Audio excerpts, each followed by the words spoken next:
क्योंकि बसा कहना गलत होगा। एक शहर दफन है, भानगढ़ का किला। पहली नजर में यह किला एक शानदार वास्तुकला का नमूना लगता है, लेकिन जैसे ही आप इसकी सीमाओं के नजदीक पहुंचते हैं, आपको एक अजीब सी ऊर्जा महसूस होती है। हवा अचानक भारी हो जाती है और फिर आपकी नजर उस बोर्ड पर पड़ती है जो लोहे के गेट पर लगा है। ये कोई आम चेतावनी नहीं है, यह भारतीय पुरातत्व सर्वेक्षण का बोर्ड है। आर्कियोलॉजिकल सर्वे ऑफ इंडिया, जिसे आप ASI कहते हैं, सरकारी दस्तावेज। और इस दस्तावेज पर साफ साफ शब्दों में लिखा है कि सूर्यास्त के बाद और सूर्योदय से पहले इस सीमा में प्रवेश करना सख्त वर्जित है। पूरी दुनिया में हजारों ऐतिहासिक इमारतें हैं, लेकिन सिर्फ भानगढ़ ही इकलौती ऐसी जगह है जहां सरकार खुद यह मानती है कि रात में यहां रुकना खतरे से खाली नहीं। क्या यह सिर्फ जंगली जानवरों का डर है, या फिर ASI के अधिकारी भी वो मानते हैं? वो सच जानते हैं जो आम जनता को वो खुलकर नहीं बता सकते। स्थानीय लोग कहते हैं कि साहब, रात को हवा नहीं चलती, रूह चलती है। जो रात को रुका वो या तो सुबह मिला नहीं, और जो मिला वो पहले जैसा नहीं। की खूबसूरती को समझना पड़ेगा जिसे इस डर ने निगल लिया। साल था 1573। मुगल बादशाह अकबर का जमाना था। आमेर के राजा भगवंत दास ने अपने छोटे बेटे माधो सिंह के लिए इस शहर की नींव रखी थी। माधो सिंह, जो एक महान मान सिंह के भाई थे, एक वीर योद्धा थे। भानगढ़ कोई साधारण किला नहीं था, यह उस समय की स्मार्ट सिटी था। पहाड़ों की गोद में सुरक्षित यह शहर 3 तरफ से प्राकृतिक दीवारों से घिरा था। शहर के अंदर घुसते ही भव्य जौहरी बाजार था। अब आप सोचिए, सड़क के दोनों तरफ 2 मंजिला पक्की दुकानें, हवा में चंदन और इत्र की खुशबू। जौहरियों की दुकानों पर हीरे और पन्ने चमकते थे। सड़कों पर बच्चों की हंसी, नर्तकियों के पैरों की घुंघरू और मंदिर की घंटियों की आवाजें गूंजती थी। यहाँ के गोपीनाथ मंदिर और सोमेश्वर मंदिर की नक्काशी आज भी ये बताती है कि कलाकार कितने निपुण थे। पानी की व्यवस्था के लिए बावड़ियां थी। महल के सबसे ऊपर से पूरा शहर किसी जन्नत जैसा दिखता था। लगभग 10,000 लोग यहाँ हंसी खुशी से रहते थे। एक ऐसा शहर था जिसे कभी ना मरने के लिए बनाया गया था, लेकिन तकदीर ने इसके लिए मानो एक अलग कहानी लिख रखी थी। एक ऐसी कहानी जो खून, धोखे और काले जादू की स्याही से लिखी जाती है। भानगढ़ के विनाश की नींव उस दिन पड़ गई जिस दिन इसकी पहली ईंट रखी जा रही थी। किले के निर्माण से पहले राजा भगवंत दास को पता चला कि यह जमीन एक सिद्ध तपस्वी की है। उनका नाम था गुरु बालूनाथ। वे यहाँ के गुफाओं में वर्षों से तपस्या कर रहे थे। राजा, जो खुद धर्म और साधुओं का सम्मान करते थे, वो गुरु के पास गए और किला बनाने की अनुमति मांगी। गुरु बालूनाथ अपनी समाधि से जगे। उनकी आंखों में एक अजीब सी चमक थी। उन्होंने कहा, राजन, तुम यहां अपना शहर बसा सकते हो, लेकिन मेरी एक शर्त है। राजा ने पूछा, क्या आज्ञा है महाराज?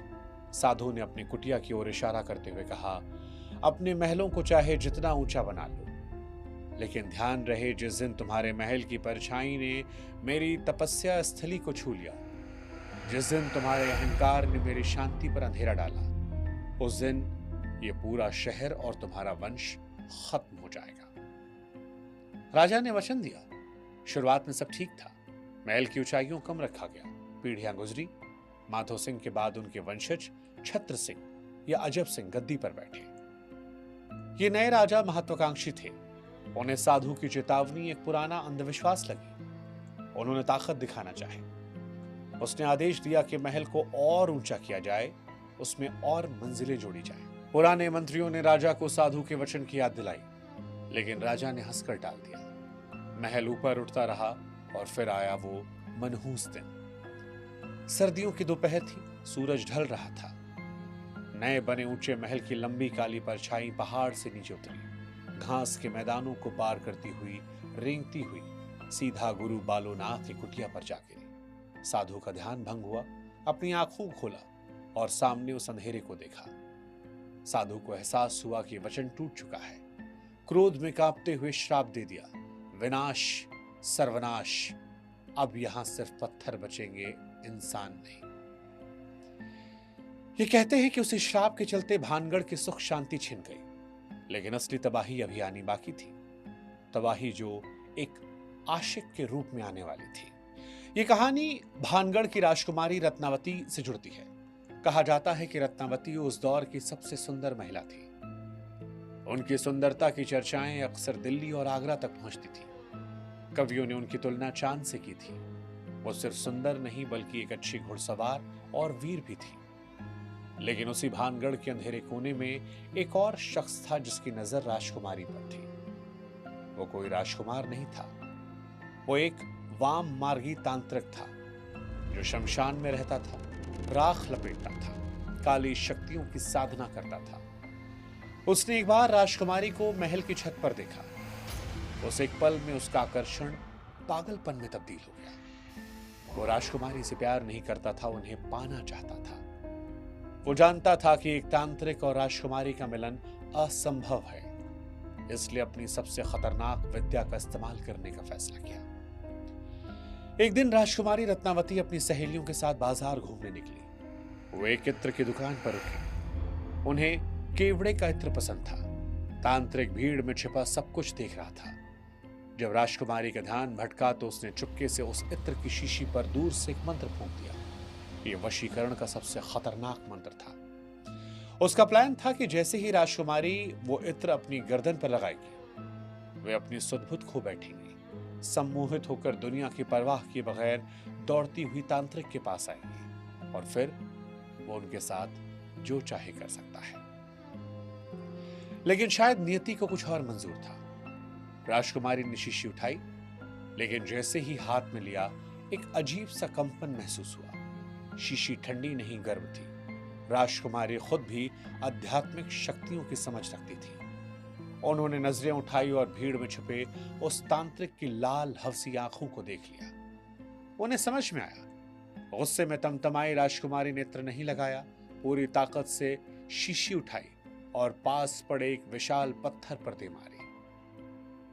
शीशी टूट गई, इत्र पत्थर बिखर गया और काला जादू उल्टा पड़ गया। इस मंत्र का काम था कि जिस पर इत्र गिरे वो तांत्रिक के पास खींचा चला आए। इत्र राजकुमारी पर नहीं, उस विशाल पत्थर पर गिरा। अचानक जमीन में कंपन हुआ। वो जगह टन भर भारी चट्टान अपनी जगह से हिली।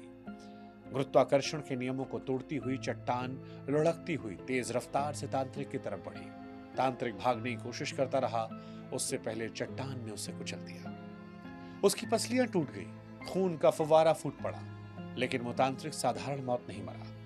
अपनी आखिरी सांसों में दर्द से तड़पते हुए उसने भानगढ़ की ओर हाथ उठाया और अपनी बची कुची काली शक्तियों से एक ऐसा श्राप दिया जो आज 400 साल बाद भी कायम है। उसने चिल्लाते हुए कहा, रत्नावती, तूने मुझे मार दिया, लेकिन तू भी सुहागन नहीं मरेगी। आज से ठीक अगली अमावस तक ये पूरा शहर राख हो जाएगा। यहां कोई नहीं बचेगा। तुम सबकी आत्माएं इस किले में कैद रहेंगी। मेरे साथ तुम कयामत तक यहीं रहोगे। इसके साथ ही उसकी गर्दन लुढ़क गई। तांत्रिक मर गया, लेकिन उसका साया जिंदा हो गया।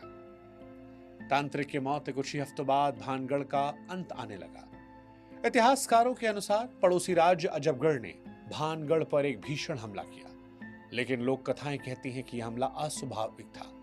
दुश्मनों के अंदर एक अजीब सा पागलपन था। उस रात भानगढ़ के मजबूत दरवाजे टूट गए, सैनिक शहर में घुस आए। वो कत्लेआम की रात थी। तलवारों ने न बच्चों को बख्शा न बूढ़ों को। जौहरी बाजार जो कभी इत्र से महकता था, अब खून की गंध से भरा था। महलों में आग लग चुकी थी और राजकुमारी रत्नावती, ये कहते हैं कि बचने के लिए कई सैनिकों ने जान दी, लेकिन अंततः दुश्मनों ने उन्हें घेर लिया और उनकी निर्मम हत्या कर दी गई। सुबह होते होते 10,000 की आबादी वाला शहर एक विशाल कब्रिस्तान में तब्दील हो गया था। जो कुछ लोग बच गए थे वो अपनी जान बचाकर भागे और कसम खाई कि वो कभी इस मनहूस जगह पर वापस नहीं लौटेंगे। श्राप सच हो चुका था, सब मारे गए थे। लेकिन सवाल क्या मौत अंत थी? स्थानीय लोगों का यह मानना है कि हजारों लोगों को मुक्ति नहीं मिली। उनकी अकाल मृत्यु और तांत्रिक के श्राप ने उनकी आत्माओं को उस किले की चारदीवारी से बांध लिया। आज भी जब रात होती है तो वह आत्माएं अपने उस दर्द को दोहराती हैं। अगर आपको लग रहा है कि ये सिर्फ दादी नानी की कहानियां हैं, तो आप भानगढ़ जाकर खुद देख लीजिए। वहां के पत्थर चीख चीख कर गवाही देते हैं। किले में घुसते ही आप देखेंगे कि बाजार और घरों की कतारें हैं। दीवारें आज भी मजबूत हैं, लेकिन किसी भी घर पर छत नहीं है। अब सवाल यह है कि यह कैसे संभव है कि सैकड़ों साल में दीवारें तो बच गई, लेकिन छत गायब हो गई। गांव वाले इसे श्राप का असर मानते हैं। वो कहते हैं कि शहर के सिर पर कोई साया नहीं टिकेगा। आज भी अगर कोई यहां सीमेंट की छत डालने की कोशिश करता है तो उसे डर होता है। पूरे किले में जंगली केवड़ा की झाड़ियां उगी हुई हैं। वैज्ञानिक रूप से केवड़ा सांपों को आकर्षित करता है, लेकिन यहाँ का अनुभव अलग है। कई पर्यटकों ने रिपोर्ट किया कि चलते चलते उन्हें तेज इतनी खुशबू आती है जैसे कोई पास से गुजरा हो, और अगले पल सड़े हुए मांस की बदबू। ये गंध कहां से आती है कोई नहीं जानता। किले के नर्तकी महल के पास जाने पर तापमान 4 से 5 डिग्री गिर जाता है। क्या यह पत्थर की ठंडक है या किसी और चीज की मौजूदगी? क्या भानगढ़ सच में भूतिया है या फिर ये केवल हमारा वहम है? इस सवाल का जवाब खोजने के लिए पैरानॉर्मल इन्वेस्टिगेटर्स ने अपनी जान को भी जोखिम में डाला, और इनमें सबसे प्रमुख नाम जो था वो गौरव तिवारी का था। उन्होंने अपनी टीम के साथ वहां एक रात बिताई, परमिशन लेकर। उनके पास तमाम अत्याधुनिक उपकरण थे, और उसके बाद जो उनकी रिपोर्ट आई वो चौंकाने वाली थी। उनकी रिपोर्ट कहती थी किले के कुछ हिस्सों में बिना किसी बिजली के तार या मोबाइल नेटवर्क के उनके मीटर पागलों की तरह बीप करने लगे। यह दर्शाता है कि यहाँ एक मजबूत इलेक्ट्रोमैग्नेटिक फील्ड था। टीम के सदस्य ने दावा किया कि खाली गलियारे में उसे किसी ने जोर से धक्का दिया। जब रिकॉर्डिंग सुनी तो सन्नाटे के बीच फुसफुसाहट बेकैद थी। वैज्ञानिक कहते हैं ये इंफ्रासाउंड हो सकता है, हवा की ऐसी आवृत्ति जो कानों को सुनाई नहीं देती लेकिन दिमाग में डर पैदा करती है, या फिर ये जगह अलगाव का मनोवैज्ञानिक असर है। लेकिन सवाल अभी भी यही उठता है कि अगर ये सिर्फ विज्ञान है तो एएसआई ने अपने 150 साल के इतिहास में सिर्फ इसी जगह को डेंजर जोन क्यों घोषित किया? क्यों यहाँ के गार्ड्स भी रात को किले के अंदर नहीं रुकते? उनका ऑफिस गेट से 1 किलोमीटर दूर क्यों बनाया गया है? क्यों ऐसा होता है कि भानगढ़ के गेट पर शाम को 6 बजने के बाद सीटियां बजने लगती हैं कि बाहर निकलो? गार्ड पर्यटकों को बाहर निकालने का इशारा करते हैं। वो कहते हैं कि सूरज अरावली की पहाड़ियों के पीछे छिप रहा है, और जैसे जैसे रोशनी कम होती है वो क्यों कहते हैं कि यहाँ परछाइयां लंबी डरावनी होती हैं? यहाँ पंछियों ने चहचहाना क्यों बंद कर दिया है? एक अजीब सा सन्नाटा क्यों? वो पर्यटक जो हंस रहे थे वो चुपचाप शाम को बाहर क्यों निकल जाते हैं? क्यों कोई भी पीछे मुड़कर देखना नहीं चाहता? क्योंकि सबके मन में एक डर है कि पीछे मुड़कर देखा तो कोई वापस नहीं खींचेगा। भानगढ़ सिर्फ ईंट पत्थरों का ढेर नहीं है, वो समय का कैप्सूल है। एक ऐसी जगह जो 400 साल पहले थम गई थी, एक दर्दनाक पल में। शायद तांत्रिक का श्राप सच था। शायद राजकुमारी रत्नावती की रूह आज भी आखिरी पहर में उन खंडहरों में अपनी मुक्ति का इंतजार कर रहे हैं। हम नहीं जानते कि सच क्या है, लेकिन अगर आप कभी भानगढ़ जाएं तो एक सलाह मानिएगा। वहां की खूबसूरती को देखिएगा, इतिहास को महसूस कीजिएगा, लेकिन सूरज ढलने लगे तो वापस लौट आइएगा, क्योंकि कुछ दरवाजे बंद ही अच्छे लगते हैं। और भानगढ़ का दरवाजा हमारी दुनिया और उस दुनिया के बीच का एक बहुत कमजोर पर्दा है। उस पर्दे के पीछे क्या है, ये